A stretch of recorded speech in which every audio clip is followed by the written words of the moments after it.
going to Tarek, because there is another category, I think, which is important, which are the dual citizenships, the citizens of the two shores. And you, Tarek, you are one of them. You have a double citizenship, and you have created an association with the purpose to promote the idea of citizenship, plural citizenship. So, what are what you are aiming with this organization? What do you think the citizenship, the role of dual citizenship can play? And do you think that if we look at history, for example, Tunisia and North Africa at the wounds of colonialism, do you think that if we look at the history of colonialism and oppression, this category of citizens you are working with and you are promoting have something to teach to us today?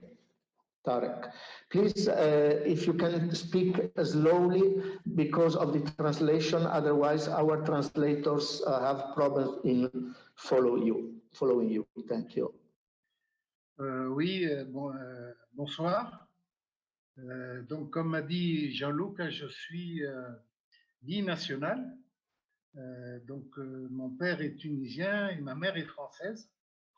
Et c'est pas tous les jours facile d'être binational, parce qu'en fin de compte, on est toujours assis sur deux chaises.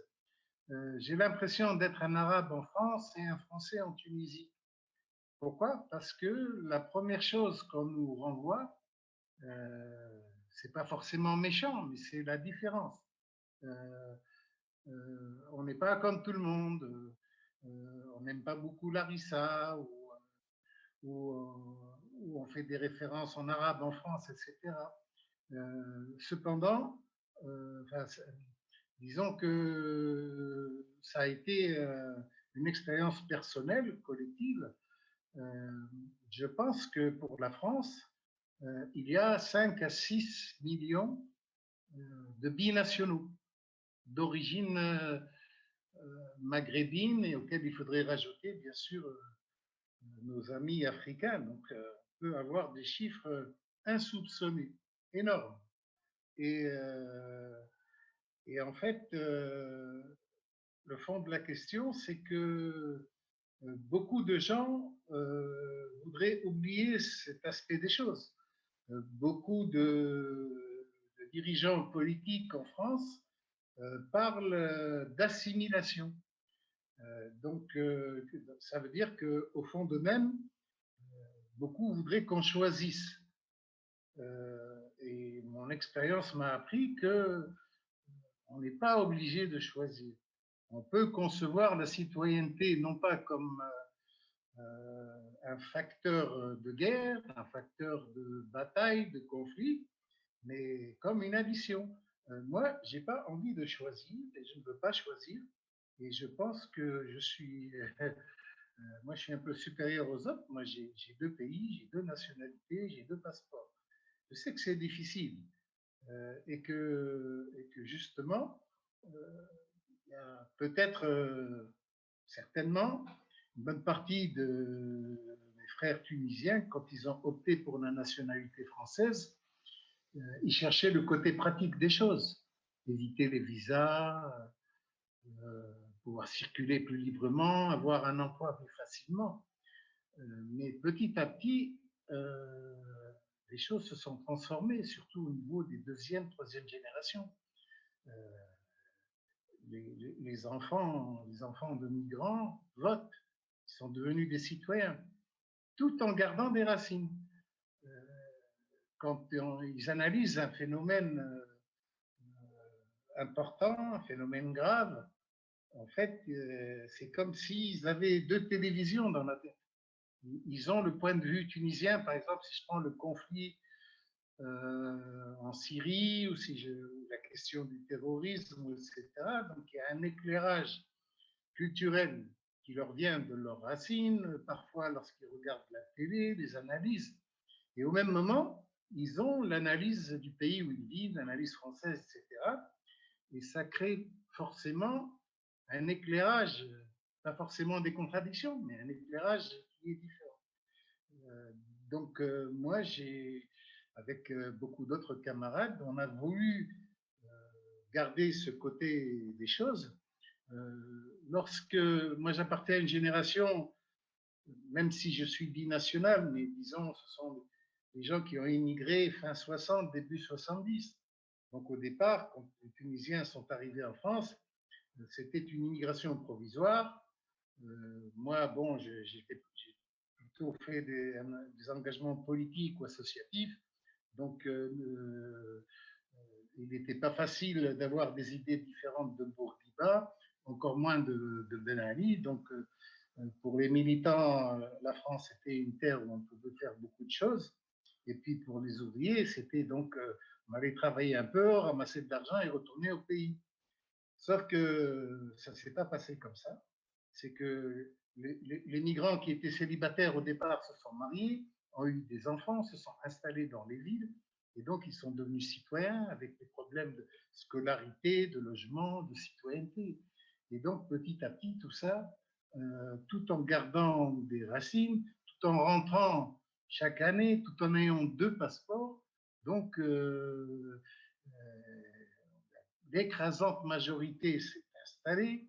Je ne pense pas qu'un jour ils retourneront facilement dans leur pays, surtout dans les conditions actuelles. Donc c'est ça, cette réalité. Et pour nous qui militons, donc je souscris parfaitement aux paroles du professeur David ou celles de Monsieur Demer ou de Neil. On vit dans une ère où il y a un passé lourd, un héritage lourd, et on voudrait vivre en paix. Si on réfléchit un peu, je ne suis pas naïf, je ne suis pas dupe. Je sais qu'à l'heure actuelle, c'est très difficile, surtout avec les horreurs commises par ces fascistes qui assassinent en Europe. C'est pas facile de porter des noms d'origine musulmane parce qu'il y a des images justement qui viennent du passé que tu nous as montrées, de ces photos-là qui ressurgissent. Donc je sais très bien que ce n'est pas facile. Mais si on considère qu'il y a des nécessités, la politique, c'est comment résoudre des questions objectives, des questions qui sont là, qui existent.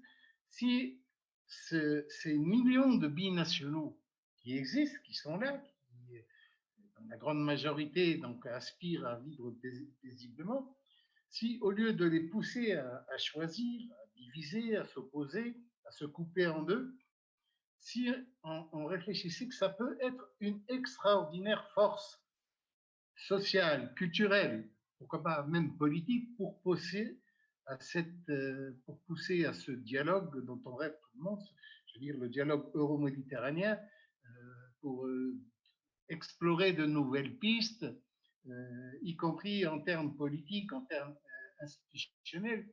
Et bien, je pense que donc que ce dialogue se débloquerait et pourrait se renforcer.